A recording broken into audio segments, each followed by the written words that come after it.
She dialed 911 the moment I packed my first box. "He's abandoning the rules!" she shrieked into her phone, her voice shrill enough to shatter glass 3 houses down. Seconds later, 5 police cruisers stormed my driveway like I was some dangerous criminal. Officers spread out across my lawn, hands gripping their weapons, just because I dared to move out of my own house. 5 armed cops for packing dishes in a house I own. I'm standing there holding a box of kitchen plates, watching Darlene Pritchard, HOA president and neighborhood tyrant, gesturing wildly from her perfectly manicured lawn, her oversized sunglasses gleaming in the morning sun. The diesel smell from my U-Haul, mixed with her aggressive perfume, some unholy combination of artificial flowers and pure entitlement. What she didn't know? I'd just closed on every single property on her precious block. And in about 20 minutes, when those officers figured out she'd wasted their time, she was going to learn she wasn't the queen anymore. She was about to become my tenant. Ever had an HOA fine you for something insane? What's the most ridiculous violation you've gotten? Drop it below. Watching from HOA hell? Comment your state. Let's see where the worst Karens live. Let me back up. 18 months before those cops showed up in my driveway, I was a completely different person. My name's Roland, early 50s, software project manager, the kind of guy who actually reads instruction manuals and enjoys organizing spreadsheets. Yeah, I know, thrilling. But here's the thing. My wife Sarah died from cancer 2 years ago, and after months of wandering around our empty house in Columbus, every corner reminding me of what I'd lost, I needed out. I needed a fresh start, somewhere quiet, where I could just breathe again. Pinewood Grove looked perfect. 22 homes in a neat little development outside Indianapolis. Mix of colonials and ranches from the late 90s. The kind of place where you picture kids riding bikes, neighbors borrowing lawnmowers, maybe a block party on the 4th of July. I bought a modest 3-bedroom ranch, thinking I'd test out retirement, eventually move my old man Pop out here with me. That first week, the house smelled like fresh paint and new carpet. Hope smelled like Home Depot, turns out. That hope lasted exactly 23 days.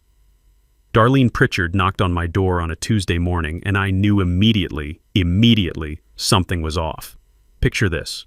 Late 50s, velour tracksuit, sunglasses that belonged on a celebrity hiding from paparazzi, and perfume so thick and aggressive it announced her arrival a full 30 seconds before she did. She drove a white Lexus SUV with a vanity plate that read Grovelder. Grove Leader. Real subtle, right? "Welcome to Pinewood Grove." She shoved this massive binder into my hands. "I'm Darlene, HOA president. This is your welcome packet." 47 pages. I counted later. Grass height had to be exactly 2.5 to 3 inches. Mailbox colors? Approved list of 8 beige variations. 8 different shades of beige. Visitor parking couldn't exceed 4 hours without written permission. Holiday decorations were only allowed November 25th through January 5th. And garbage cans? They had to be completely invisible from the street except on collection day between 6 and 8 a.m.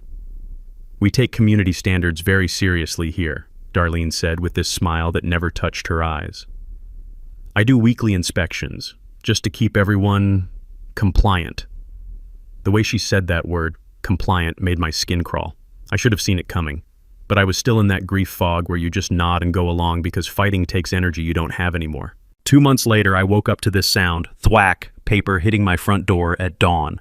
First violation notice. Darlene had actually measured my lawn with a ruler, 3.2 inches. She included photographic evidence with a timestamp and everything, like she was documenting a crime scene. Fine, $150. I paid it, figured it was just a weird one-time thing. Month 4, my father came to visit for a week.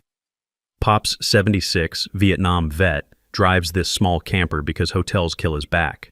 He parked it in my driveway, and within 2 hours, there's another notice taped to my door. Recreational vehicles banned per section 12.4C. Fine, $500. Failure to comply within 24 hours will result in property lien. $500 for my father's camper in my own driveway. That evening, Pop found me staring at the notice on my back deck. The sun was setting, and you know what I noticed? Silence. No kids playing. No neighbors chatting over fences. Just the hum of air conditioning units and nothing else. Pop cracked open a beer, took a long sip, and said, "Son, I didn't fight for freedom so some clipboard Nazi could tell me where to park." And right there, something in me shifted. All that grief I'd been carrying for 2 years, it crystallized into something different, something focused, determination, anger, purpose. I started digging. Turns out Darlene had issued over 200 violations in 18 months. Every single homeowner had been hit at least twice. The Chen family 3 doors down, forced to repaint their entire house. Twice. Because Darlene decided their beige was off-tone. Everyone was too terrified to fight back. That night, sitting across from Pop, I made a decision. If the system's broken, sometimes you have to buy the system. I just needed to figure out how. Month 5, things got personal. I had this ceramic turtle by my mailbox. Small thing, maybe 6 inches tall, hand-painted. Sarah bought it for our 20th anniversary because I joked that I moved through life at turtle speed. Slow, steady, always getting there eventually. After she died, that stupid turtle became one of the few things I couldn't pack away. I came home from grocery shopping on a Saturday, and there it was. Another notice. Unapproved lawn ornament violates aesthetic cohesion standards, Section 7.3b. Fine, $300. Remove within 72 hours or face additional penalties. $300 for a turtle the size of my hand. I sat in my car for 20 minutes just staring at that notice. My hands were shaking. This wasn't about rules anymore. This was about control, about someone who got off on making people miserable. That's when I decided to fight back. First HOA board meeting I attended was held in Darlene's living room. Yeah, you heard that right. Not a community center, not a public building, her house. I walked in and immediately knew this was rigged. Folding chairs arranged in rows like we were in detention. Stale coffee and a percolator that looked older than me. Her husband Vernon sat at a card table taking minutes on a legal pad with a pen that kept skipping. 6 homeowners showed up, out of 22. Darlene sat at the head like a judge at the bench, that aggressive perfume filling the room until I could taste it. I raised my hand during new business. I'd like to discuss fine proportionality. She looked at me like I'd just tracked mud on her carpet. Excuse me? I pulled out printed copies of state HOA law. I'd done my homework. State Statute 32-25-3 requires fines to be proportional to violations. $300 for a 4-inch decoration? That's not proportional, that's punitive. I'm also requesting a full financial audit. Where do all these fines actually go? The room went dead silent.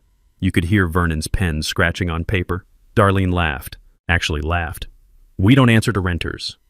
She spat that word like it was poison. I own my home, I said calmly. Then you should know better than to question this board's authority. The meeting ended 10 minutes later. As I was leaving, Vernon caught me at the door. He glanced back at Darlene, then leaned in close. His breath smelled like coffee and fear. Drop it, he whispered. She'll make your life hell. We've seen it happen. I drove home thinking about that. We've seen it. How many people had tried to fight before me? How many had been crushed? Next morning, I filed a Freedom of Information request with the county. Here's a knowledge nugget for you. In most states, HOAs are considered semi-public entities, which means their financial records are subject to FOIA requests. Takes about 2 weeks, costs maybe $20 in processing fees. Takeaway: your HOA's financial records are public. You have every right to see where your money goes. The records arrived in a manila envelope that felt like it weighed 10 pounds, $47,000 in fines collected last year. Only $8,000 spent on community improvements, which apparently meant replacing Darlene's mailbox and repaving the street in front of her house. The rest? Categorized as administrative costs. Translation: Darlene's personal slush fund. I spent the next week knocking on doors. HOA bylaws required 15% of homeowners to petition for a special meeting. That's 4 signatures including mine. Most people wouldn't even open their doors. I'd see curtains move, hear footsteps, then nothing. Third house I tried, an elderly woman named Gladys cracked her door open, chain lock still attached. She was maybe 80, with white hair and hands that trembled when she gripped the door frame. I'd sign, she whispered, glancing over her shoulder like Darlene might materialize behind her, but she'll fine me for my bird feeder. I'm on a fixed income. I can't afford it. Her bird feeder was one of those simple wooden ones. Maybe cost $15 at Walmart. "What if I covered your next fine?" I asked. Her eyes went wide. "You'd do that?" "Yeah, I would," she signed. Word spread quietly after that. People started leaving their porch lights on when I knocked, secret signal that they'd talk. I got my signatures, filed the petition. Darlene's response came via her HOA lawyer. Cease and desist letter claiming the signatures were forged. They weren't. The lawyer's letterhead had a typo. Attorney at law. That should have told me everything about how cheap Darlene was cutting corners. But here's what she didn't know. While she was busy trying to shut me down, I was meeting with a real attorney. Sharp woman in her 60s named Phyllis. Office that smelled like old law books and burned coffee. Phyllis looked at my documents, looked at me, and smiled. "HOAs are just corporations," she said. "And corporations can be bought. You own 51% of the properties, you control the board." The printer in her office hummed as she printed out county property records. I spent that night at my kitchen table at 2 a.m. building a spreadsheet by the glow of my laptop. 22 properties. 8 were rentals owned by scattered investors. 3 were in pre-foreclosure, holdovers from the Great Recession. That's when the plan formed. I made my first call the next morning. Absentee landlord in Texas who owned a duplex. 2 votes. Offered him $240, $10,000 over market. He accepted in 4 hours. Darlene had no idea I just bought my first piece of her kingdom. Month 7, Darlene noticed. Small community. Word travels fast. Someone saw the county deed transfer. Someone else saw moving trucks at the duplex. By the time the gossip reached Darlene, she'd already convinced herself I was just another landlord trying to make a quick buck flipping properties. She had no idea what was actually coming. 3 days after my duplex purchase closed, there's an emergency board meeting notice in everyone's mailbox. I didn't go. Sent my tenant instead, guy named Marcus, early 30s, paralegal at a downtown firm, sharp as a tack and with a personal hatred of bullies that made him perfect for this. Marcus texted me updates in real time. The meeting lasted 12 minutes. Darlene rammed through a new rule. Owner occupancy priority designation. Sounds official, right? Here's what it actually meant. Any rental property now faced triple fines and a mandatory $1,200 quarterly absentee owner fee.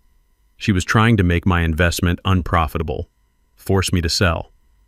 I smiled when I read Marcus's text. She'd just shown me her playbook, panic and overreach. I didn't fight the new rule, didn't even acknowledge it, just went quiet, moved Pop into one side of the duplex, made it owner-occupied, rented the other side to Marcus himself, who volunteered. Now I had someone at every board meeting, taking notes, watching every move she made. 2 weeks later, Marcus sent me something interesting. "Dude," his text read, "she's backdating meeting minutes.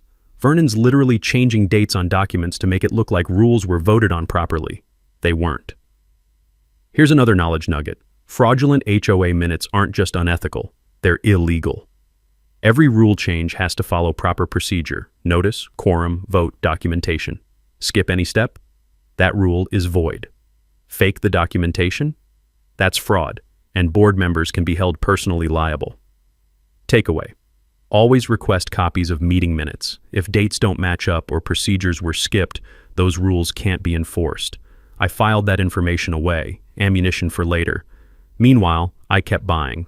Property number 2, foreclosed ranch, previous owner died, estate desperate to close, 3 votes. Paid $195, which was probably 20 grand under market, but the executor just wanted it gone. Used an LLC to make the purchase, different name untraceable to me on public records. Property number 3, another ranch, 2 votes, different LLC. Property number 4, colonial, 3 votes. Divorcing couple, messy split, needed cash fast. I offered $15,000 over asking with a 14-day close. They practically threw the keys at me. Now I controlled 10 of 22 votes, 45%. So close, I could taste it. Darlene knew something was happening. She just couldn't figure out what. Multiple LLCs buying properties, but the names went through registered agent services. Dead ends everywhere she looked. I heard through Marcus she'd even hired a private investigator, her cousin's boyfriend, unlicensed. The guy traced the LLCs to a P.O. box in Delaware and apparently gave up. That's when she made her biggest mistake. Another emergency meeting. This time she proposed a right of first refusal amendment. HOA had to be offered any property before it went to public sale. Obvious attempt to block the mysterious investor she couldn't identify. Problem was, you can't make rules retroactive. My attorney Phyllis confirmed it. The 3 properties I had in escrow? Already under contract. Her new rule meant nothing. But here's what her paranoia did accomplish. She convinced the board to sell off HOA assets. The playground equipment, the gazebo, the little common areas that actually made the neighborhood decent. Wanted to raise capital for a lawsuit against the corporate invader she imagined was coming for her.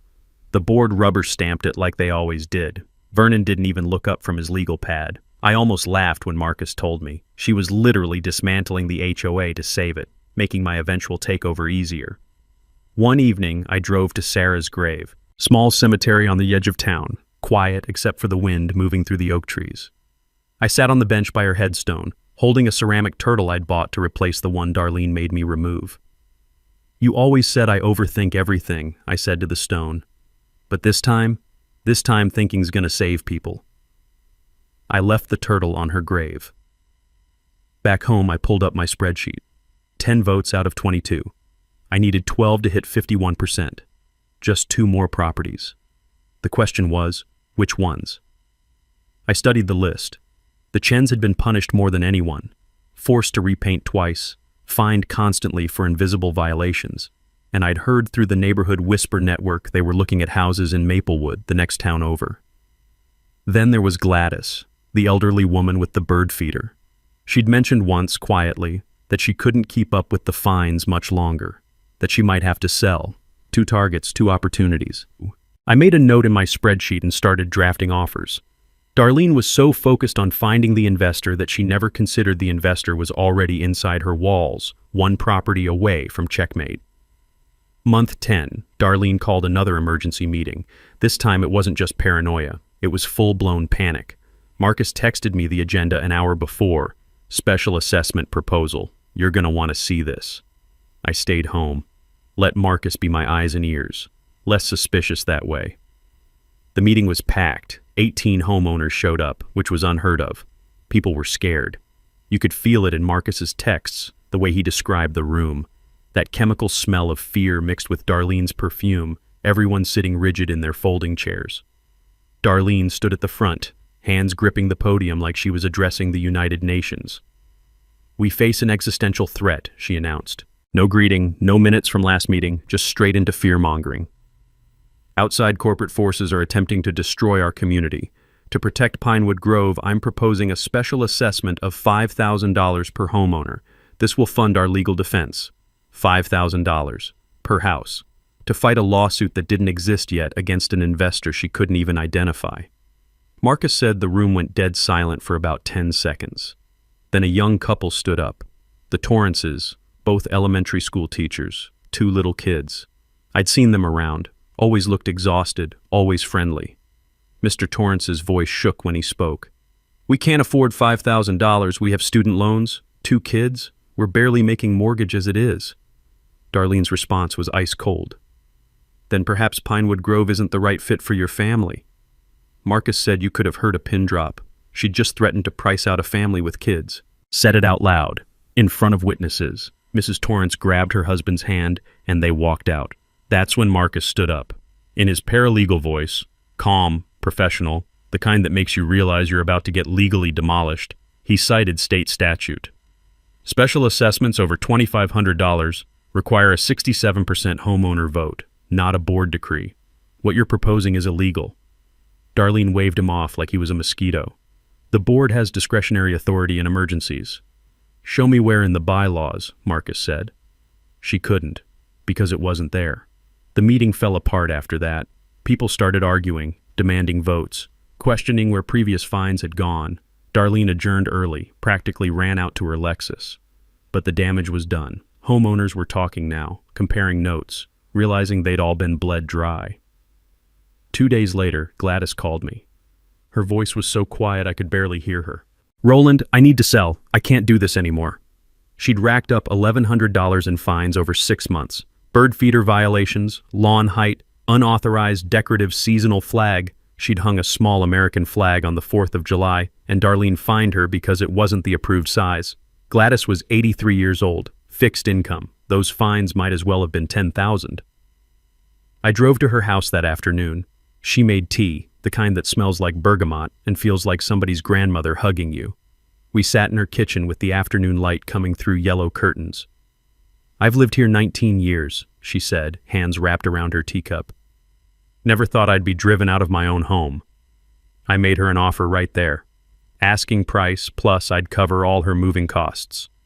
She cried, actually cried, said yes through tears. Property number 5, 2 votes. I was at 47% now. So close I could feel it. But Darlene found out. Of course she did. Someone told her Gladys sold to an investor, and she lost whatever was left of her mind. She actually drove to Gladys's new apartment, a nice little senior community in Fishers, and confronted her in the parking lot. Broad daylight, Gladys's daughter was visiting, heard the screaming from inside, came out with her phone already recording. The video was only 90 seconds, but it was brutal. Darlene shouting, calling Gladys a traitor, saying she'd ruined the neighborhood, that she was enabling corporate destruction of American values. Gladys just stood there, this tiny elderly woman, while Darlene towered over her screaming. Her daughter posted it to the Pinewood Grove Facebook group, then the local community pages. Then it went viral, 20,000 views in 2 days.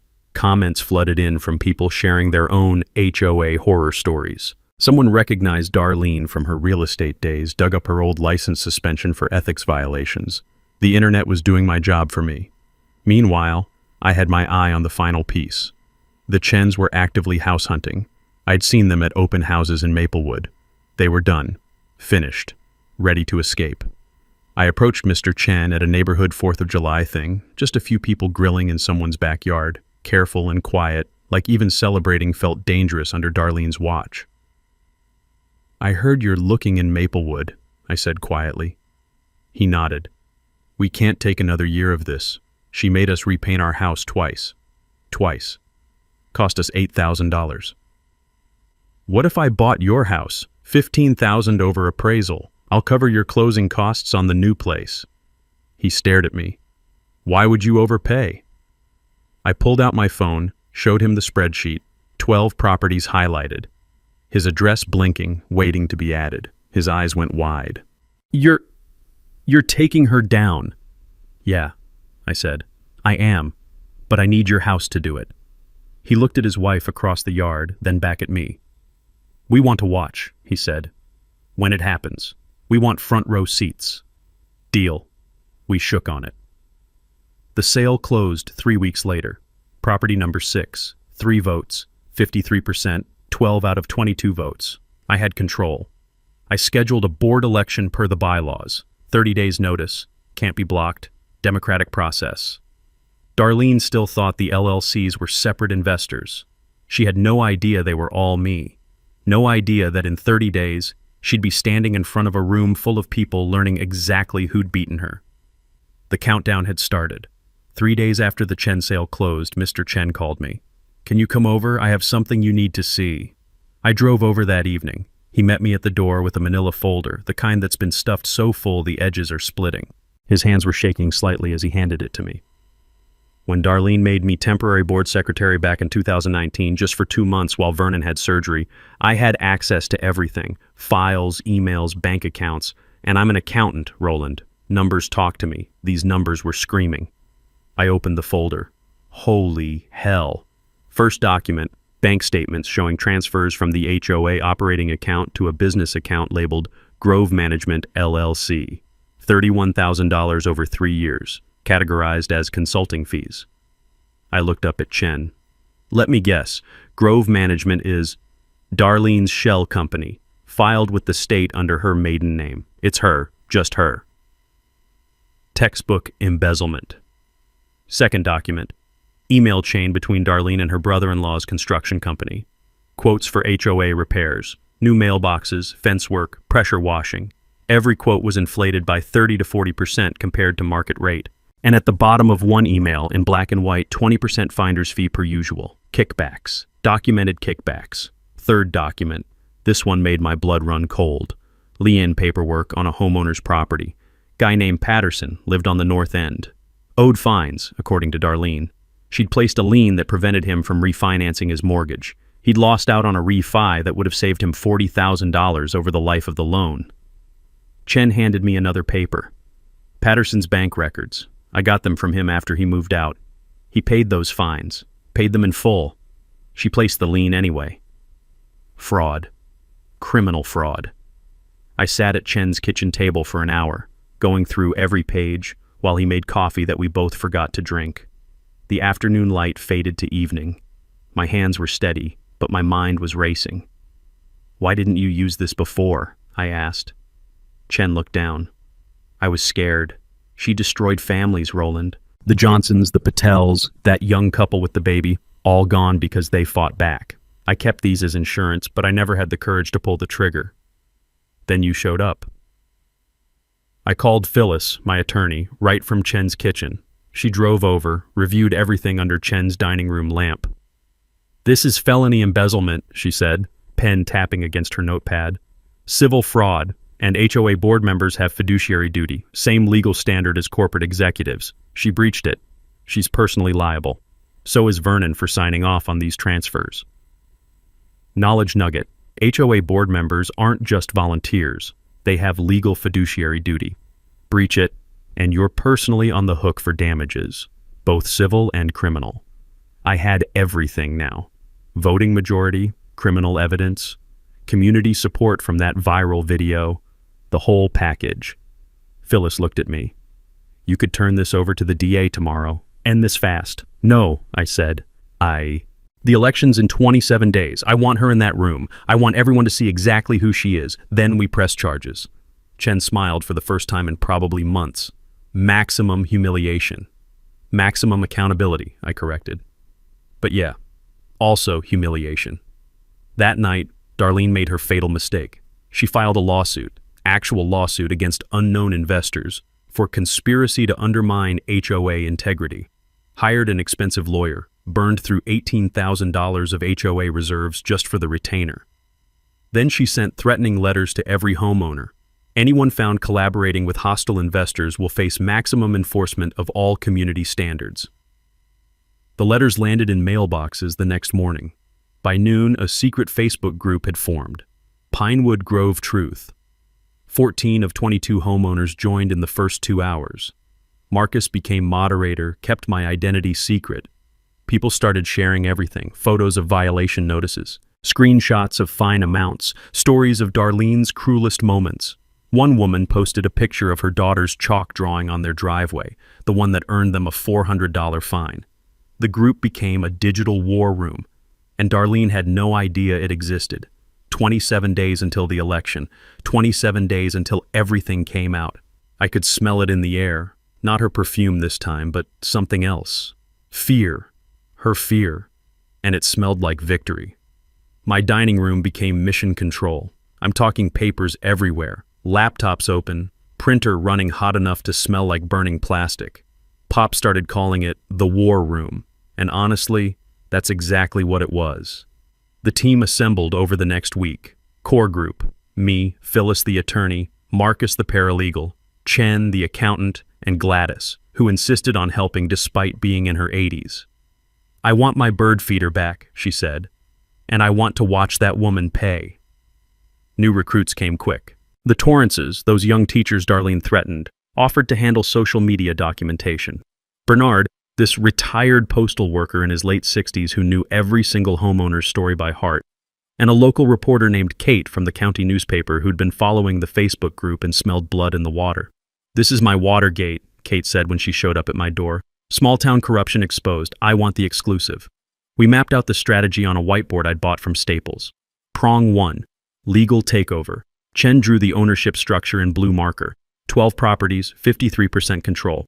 But here's the thing. I could vote on behalf of my rental tenants using proxy votes. They just had to sign over voting authority to me as landlord. Another knowledge nugget, most HOAs allow proxy voting.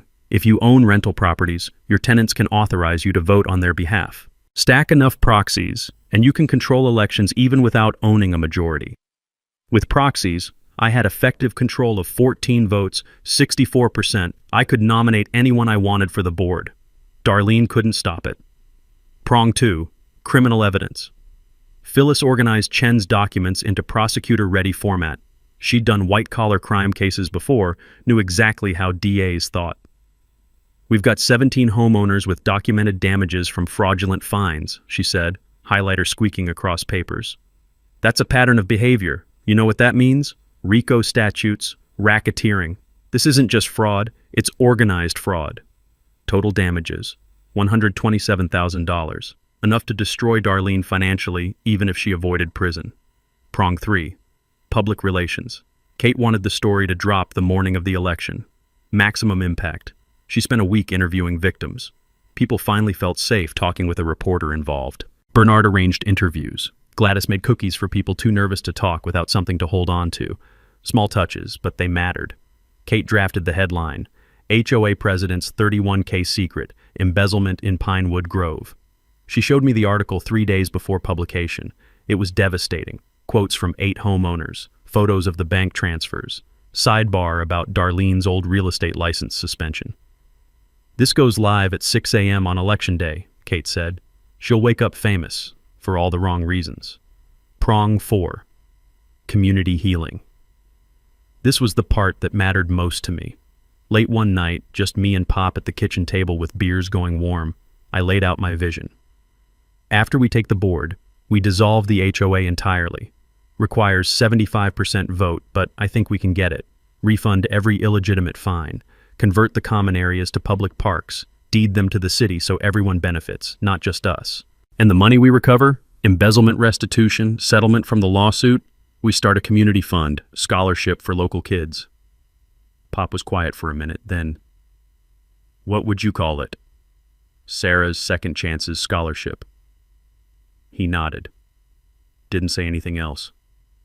Didn't need to. The next 3 weeks were a blur. Marcus filed FOIA requests for 5 years of HOA records. The county delivered 4 bankers' boxes. We went through everything, every receipt, every meeting minute, every violation notice. Built a timeline of Darlene's entire reign. Bernard interviewed every homeowner, filled 17 notebooks with stories. Most people cried. Some got angry. All of them said the same thing. I thought I was the only one. Phyllis drafted legal briefs and taught me parliamentary procedure, Robert's Rules of Order, how to chair a meeting, how to shut down disruptions legally. We did practice runs in my living room with Pop playing Darlene, interrupting and objecting to everything. It was hilarious and depressing at the same time. You'll chair the meeting, Phyllis said. Know these rules cold. She'll try to hijack the process. Don't let her. The Torrances created an infographic for the Facebook group, pie chart showing where fine money went, 68% into Darlene's pocket. Timeline of violation spikes. Quote wall with Darlene's cruelest statements to homeowners. It went viral. 4,200 shares in 3 days. Darlene's lawyer sent a cease and desist for defamation. Marcus responded with an anti-slap motion threat. If she wanted to sue people for telling the truth, we'd counter-sue for legal fees and win. She backed down within hours. Week before the election, Kate's investigative research hit gold. Darlene's real estate license suspension from 2009. She'd failed to disclose foundation problems in a sale.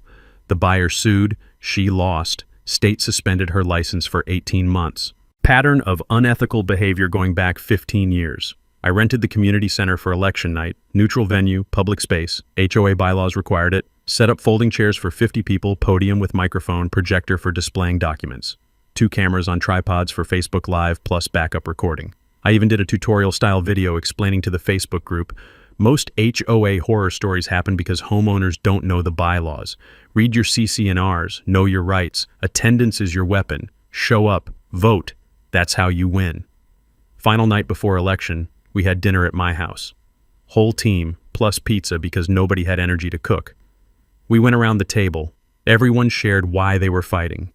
Gladys, tearful, I want my bird feeder back. Chen, I want my daughter to see that bullies lose. Torrance, we teach civics. We tell kids the system works. Tomorrow we prove it. Marcus, I'm tired of watching powerful people crush the weak. Bernard, 19 years I've watched this neighborhood die. Tomorrow it lives again. Phyllis, I'm a lawyer because I believe in justice. Tomorrow we deliver it. Pop looked at me, waited. I thought about Sarah, the turtle, the house that was supposed to be a fresh start. I want to prove that broken systems can be fixed, I said. That one person with a plan can make a difference. and I want to make sure nobody else loses their home to someone like her. The printer hummed in the background, spitting out the last batch of evidence packets. Tomorrow, everything would change. Tonight, we just sat together, eating pizza, feeling something none of us had felt in over a year. Hope. 6 a.m., Election Day. Kate's article went live. My phone buzzed with the news alert. I was already awake, hadn't really slept if I'm honest, sitting at my kitchen table with coffee going cold in my cup. I clicked the link. There it was. Front page of the digital edition, above the fold in print. Pinewood Grove HOA president accused of $31K embezzlement. Subheadline: Documents reveal years of fraudulent fines, kickback schemes. Kate had included everything. Interviews with 8 homeowners, photos of bank transfers, copies of fake invoices, Darlene's old license suspension. There was even a sidebar, How to Audit Your HOA, a homeowner's guide. It was beautiful, devastating, perfect. My phone buzzed again. Marcus, it's live. She's gonna lose her mind. I'd bet money Darlene's phone was blowing up right about now. I was right.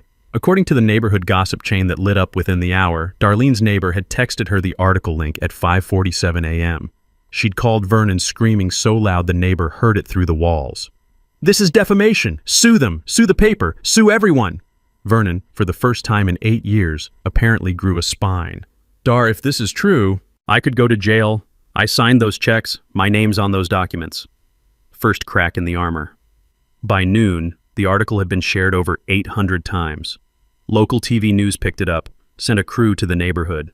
I watched from my window as a news van parked on the corner and a reporter started doing man-on-the-street interviews.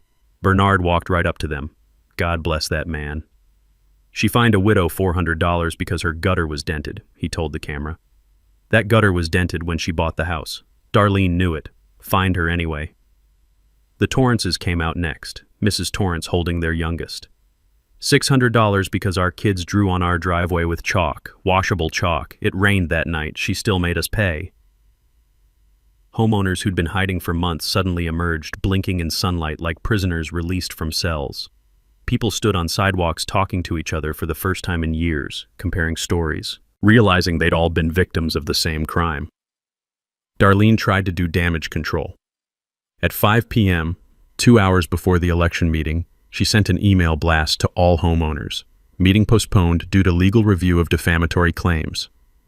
Phyllis responded within 5 minutes with her own email blast. Per HOA Bylaws Section 4.2, Board cannot cancel an election once formally called. Tonight's meeting proceeds as scheduled. Any attempt to cancel is void. Darlene's email actually helped us. More people forwarded Phyllis's response than Darlene's original message. Everyone now knew. Election tonight, 7 p.m., Community Center. It was going to be packed. At 5:30, I drove to the Community Center to set up.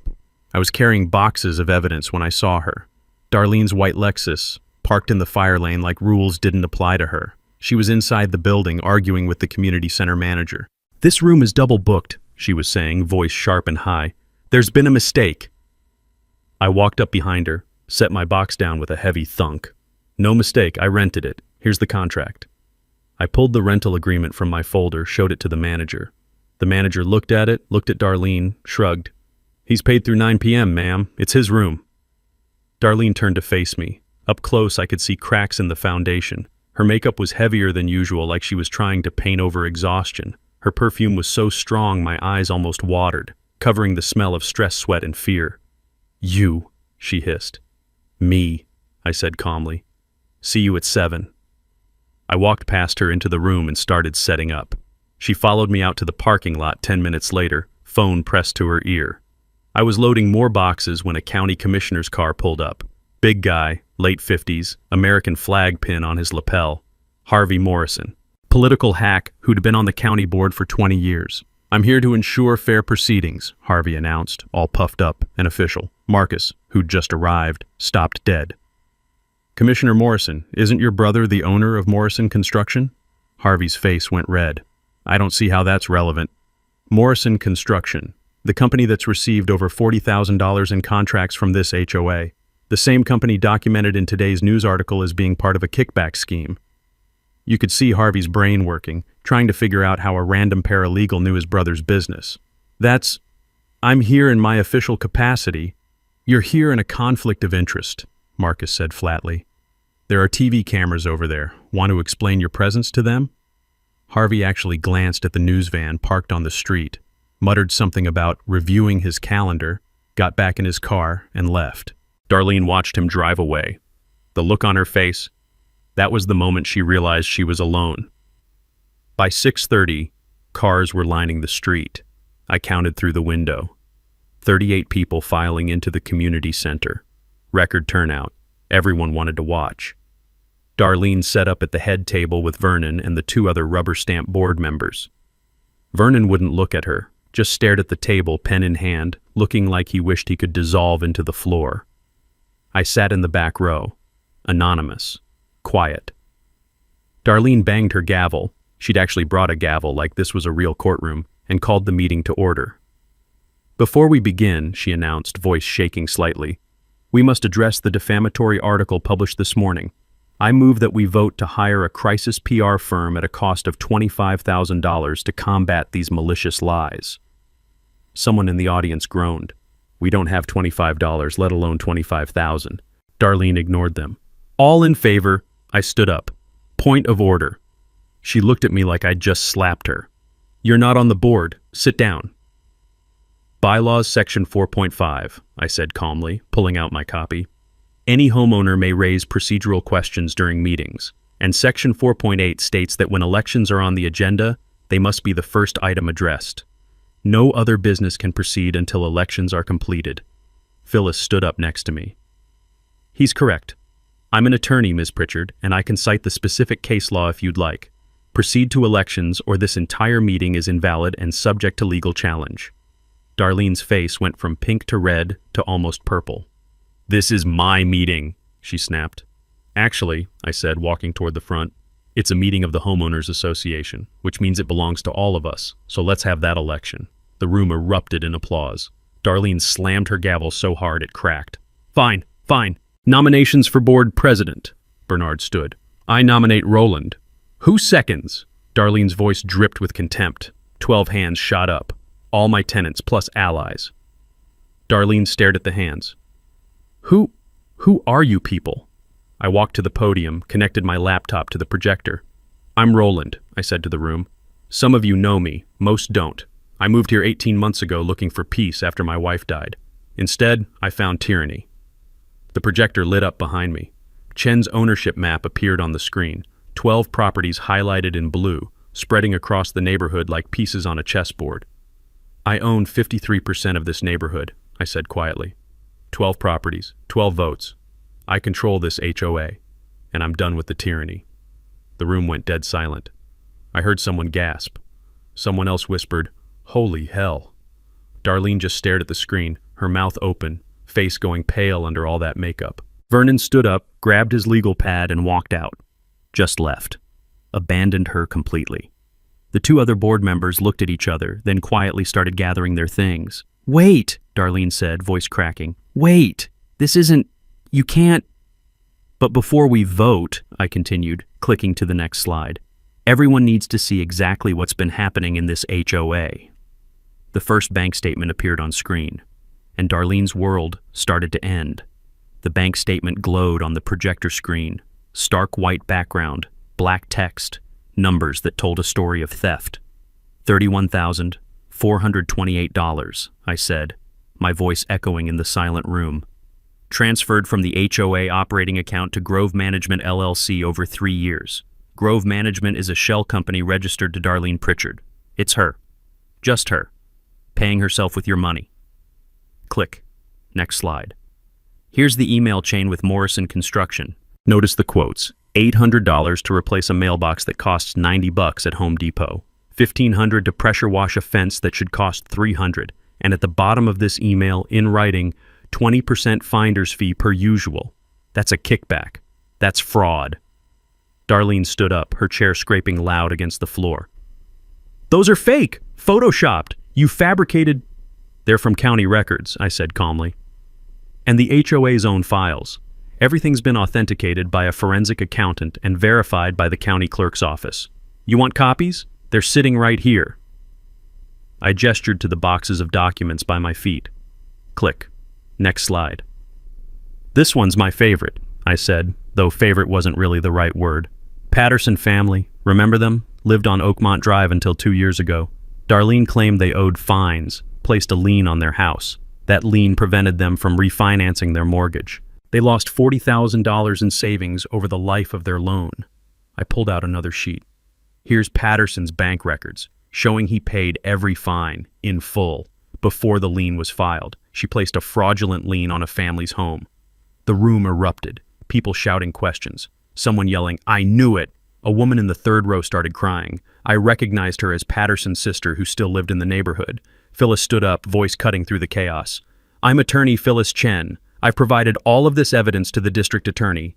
A criminal investigation opened this morning. Charges pending include embezzlement, fraud, and racketeering." Darlene's face went completely white. She gripped the edge of the table. "You..."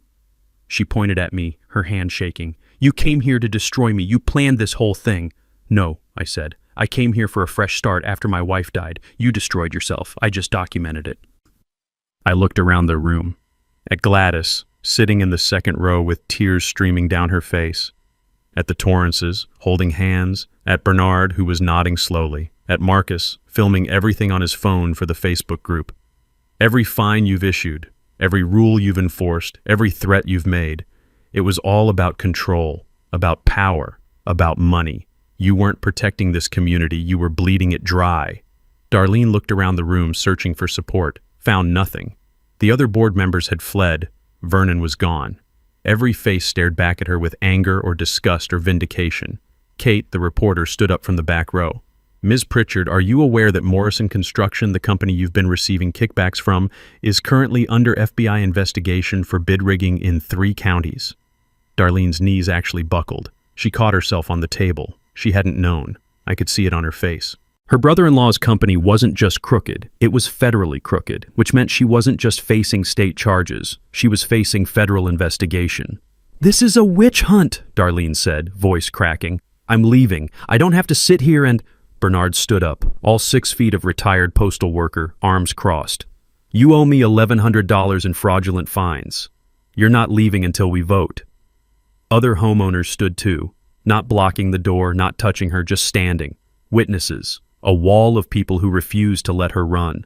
The TV cameras caught everything. "Fine," Darlene whispered. "Let's vote. Get this over with." "Motion to proceed with elections," I said formally. "All in favor?" A chorus of "aye" so loud it almost shook the windows. "Elections for HOA president," I continued. "Roland for president. All in favor?" 18 hands went up, out of 22 possible votes. Opposed? 2 hands. Darlene and one loyal neighbor who probably didn't understand what was happening. 2 abstentions.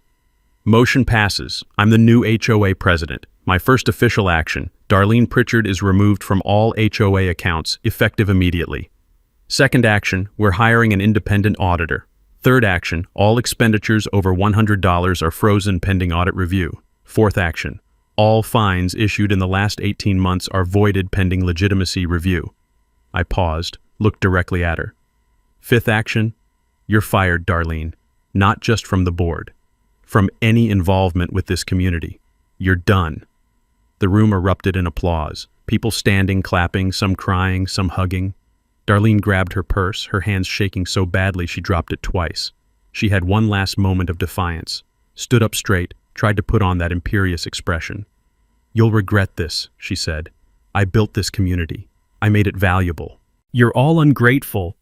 Gladys's voice, sweet and quiet and absolutely devastating, cut her off. You built a prison, dear. These people are just escaping. The applause got louder. Darlene walked toward the door. Every eye followed her. TV cameras tracked her path. She nearly ran into a chair, stumbled, caught herself. She pushed through the door into the parking lot.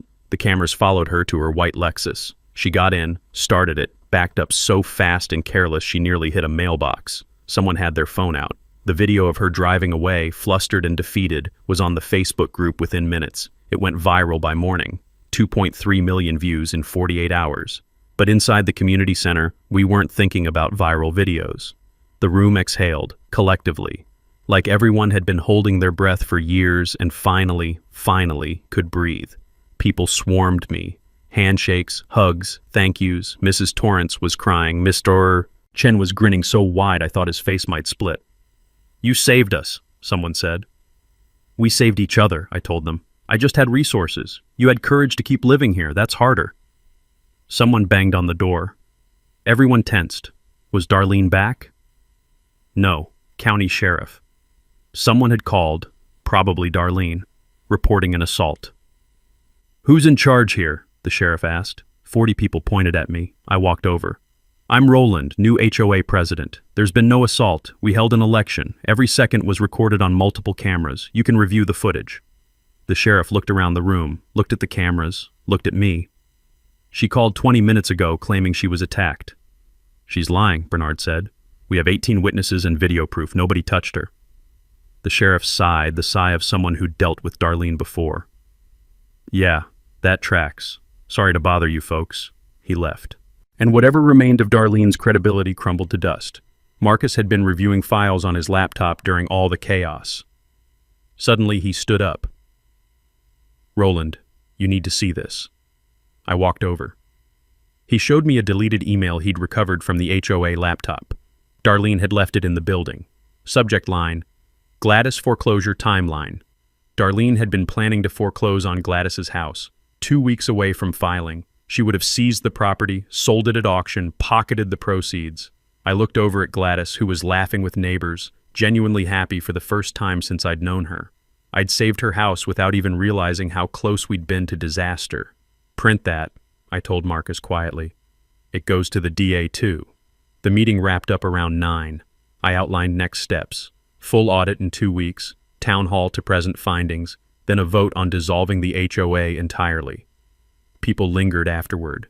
Nobody wanted to leave. Pizza appeared. Bernard had ordered it on his phone during the meeting. Someone brought beer from their car. The community center manager said we could stay until 10. It turned into an impromptu celebration. Kids playing in the parking lot for the first time in anyone's memory.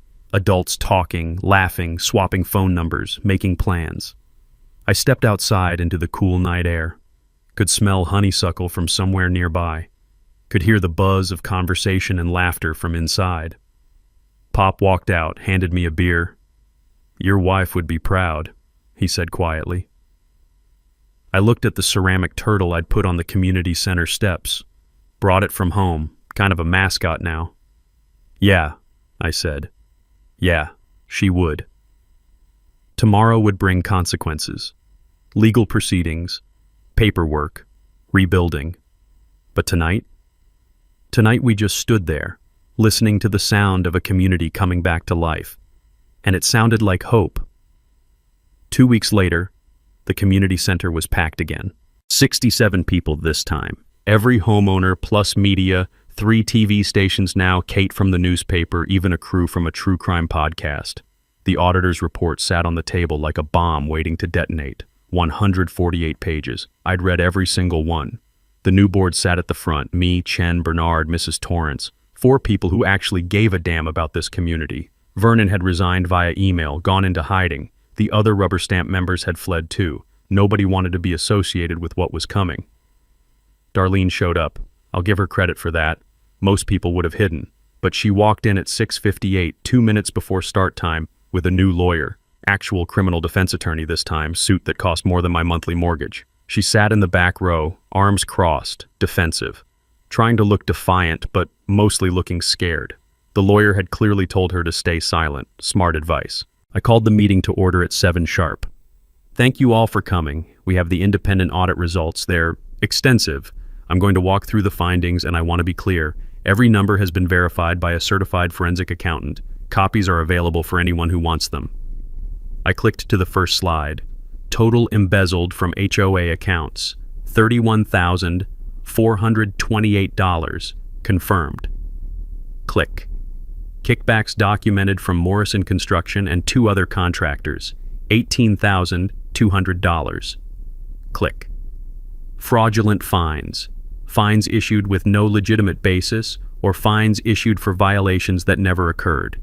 $53,600, affecting 19 homeowners. Someone in the audience gasped. The number was higher than we'd initially thought. Total theft, $103,228. The room went dead quiet. You could hear the projector fan humming. Additionally, I continued, the auditor discovered that Darlene never obtained required HOA liability insurance. She saved $4,000 a year by skipping it and pocketed the difference. The so-called emergency reserve fund, supposed to contain $20,000, is empty. This HOA is technically insolvent. Chen stood up. The district attorney filed formal charges yesterday. Grand theft, embezzlement, fraud. Potential sentence, 4 to 7 years. Darlene's lawyer leaned over, whispered something urgent to her. She shook her head, jaw clenched. We're also filing a class action civil suit, I said. 19 homeowners seeking damages totaling $250,000 plus attorney fees. I paused, looked around the room. But before we move forward, I want to give people a chance to speak. Anyone affected by Darlene's actions, you have the floor. Gladys stood first. 83 years old, hands trembling slightly but voice clear. I'm 83, she said. I was 2 weeks from losing my home. I've never stolen anything in my life. I've never even had a speeding ticket. And she called me a community liability. She tried to destroy me for having a bird feeder. She sat down. The Torrances stood next. We're teachers, Mrs. Torrance said. We teach civics. We tell our students that bullies lose, that the system works, that justice prevails. Tonight, we get to prove we weren't lying to them. Bernard was next. 19 years I've lived here. Watch this place go from a neighborhood to a dictatorship. Today it becomes a neighborhood again. 7 more people spoke, each story more heartbreaking than the last. A widow fined for a dented gutter she'd inherited. A veteran fined for flying an American flag the wrong week. A single mom fined for her kid's sidewalk chalk art. By the end, half the room was crying. Darlene couldn't take it anymore. She stood up, shaking off her lawyer's restraining hand. You're all pathetic, she shouted. I made this neighborhood valuable. Property values went up under me. You should be thanking me. Chen stood up calmly. Actually, no. County records show property appreciation 8% below regional average during your tenure. You cost everyone equity. Darlene's face went red. That's because of trash, like... She stopped herself, but not fast enough. We all heard what she was about to say. The racist comment forming, caught halfway out of her mouth. Her lawyer grabbed her arm, physically pulled her back down. But the TV cameras had caught it. The damage was done. That clip would make the evening news. The final nail in her coffin. I let the moment settle, then moved on. Item 2 on the agenda, dissolution of the HOA. This was the big one. I'm proposing we dissolve Pinewood Grove HOA entirely. Requires 75% approval, 17 of 22 properties. Here's what it means. No more fines, no more dues. No more rules about grass height or mailbox colors or when you can hang Christmas lights. Your home becomes truly yours again. Someone asked, what about common areas? The playground, the gazebo? We deed them to the city. They become a public park. City Parks Department maintains them. We still get to use them. Everyone does. But the burden's not on us anymore. I pulled up the final slide. And finally, the Pinewood Community Fund. We'll recover the embezzled money through restitution and the civil settlement. That money, every dollar, goes into a scholarship fund for local kids. We're calling it Sarah's Second Chances Scholarship. My voice caught slightly on my late wife's name. Kids who've overcome adversity, who've shown resilience, who need a chance. $2,500 a year, renewable. First recipient will be announced next month. Gladys was crying openly now. All in favor of dissolving the HOA? 19 hands shot up, out of 22. Only no votes. Darlene, her one loyal neighbor, and one absentee property, 86%. Motion passes. The Pinewood Grove HOA is officially dissolved. The room exploded. Applause, cheers, people hugging. Someone started chanting, "No more HOA," and half the room joined in. I banged the gavel, keeping it as a souvenir, and made one final statement. Effective immediately, there are no rules about grass height, mailbox color, or lawn ornaments. Your home is your home. Darlene, you're not just fired, you're erased. She stood up, grabbed her purse, tried for one last defiant exit line. You'll all regret this. But nobody was listening. The celebration drowned her out. She walked out to her Lexus surrounded by TV cameras.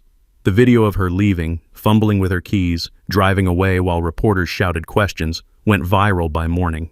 Inside, Kate pulled me aside for the exclusive interview. "What's your message to other homeowners trapped in HOA hell?" I thought about Gladys's bird feeder and the Torrance's kids and Sarah's turtle.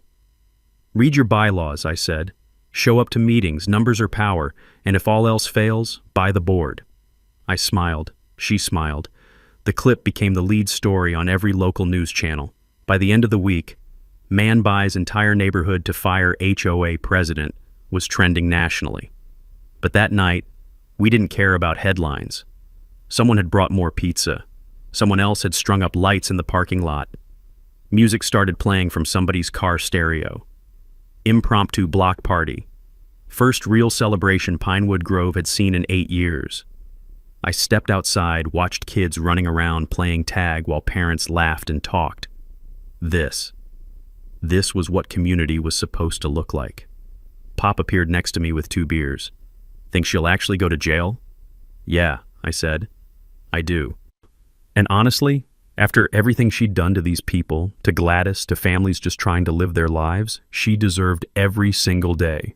3 months later, everything had changed. Darlene took a plea deal. 18 months in prison, $103,000 in restitution, 5 years probation. Lifetime ban from serving on any HOA board in the state. They actually passed a law about that, nicknamed it the Darlene Law in the State House. Vernon flipped on her to save himself, testified about the embezzlement scheme. He got probation and a divorce. Last I heard, he moved to Arizona to live with his sister.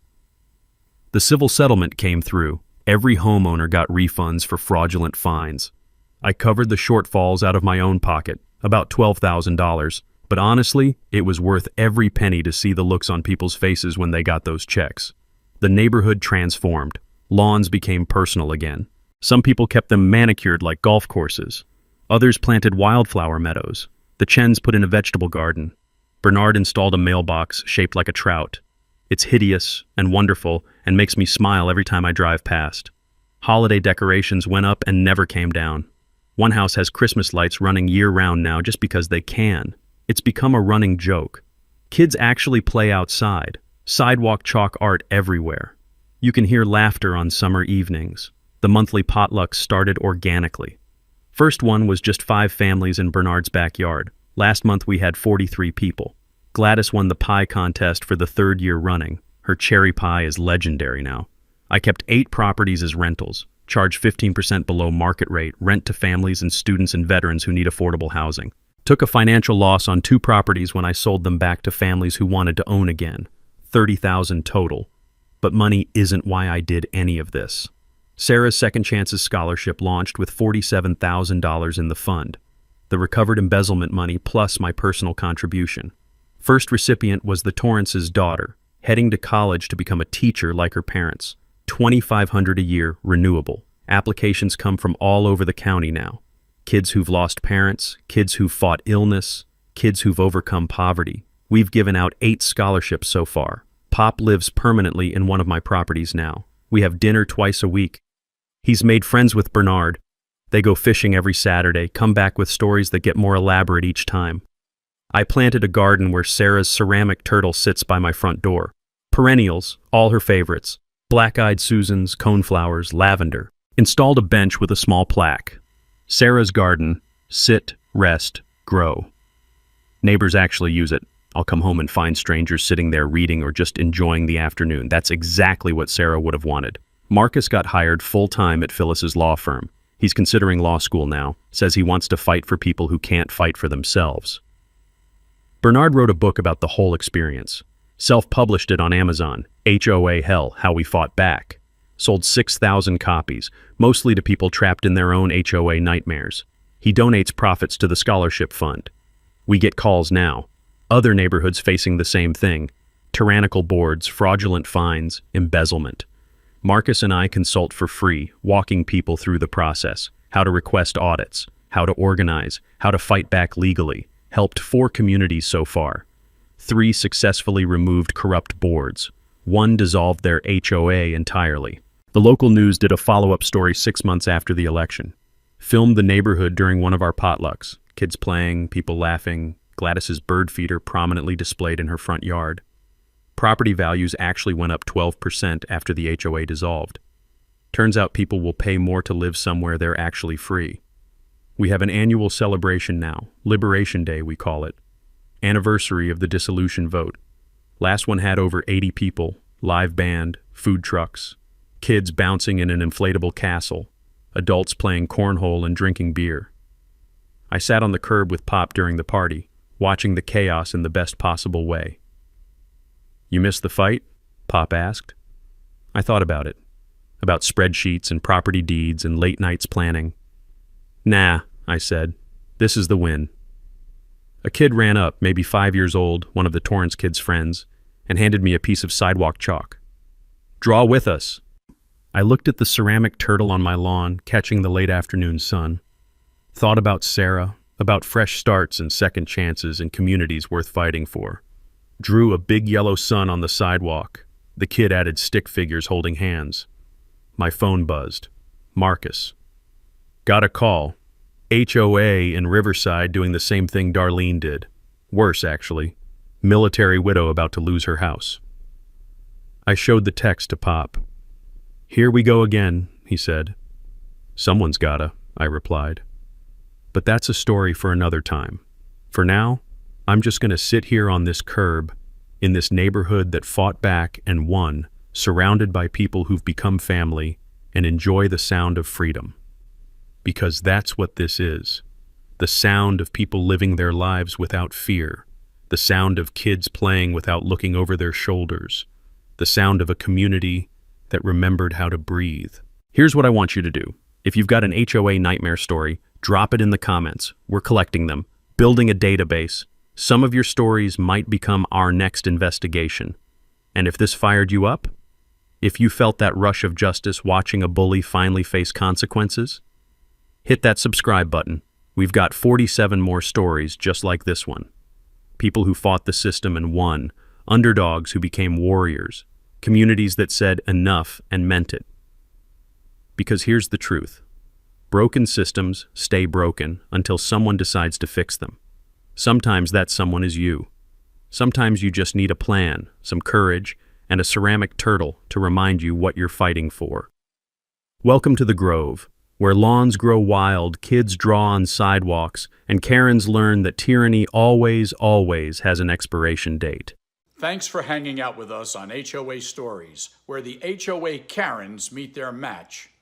If this story had you cheering or cringing, go ahead and like the video, drop a comment with your reaction, and hit subscribe so you're ready for the next wild HOA tale.